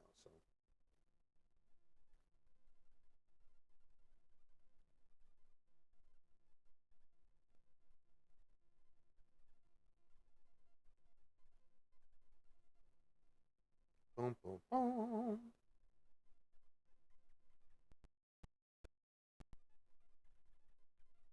Okay, I got a 10-minute session to review over there, and we'll go from there. But all right, folks, I am going to kill it for today. I'm going to review some things, and I'll probably do a couple of more EVP sessions in the house this morning. Uh, but I got some animals to feed. And I do appreciate each and everybody being here, and I appreciate you guys liking, sharing, and following. But as I like to say as I leave you guys, we will catch you on the flip side. Have a good day, everybody.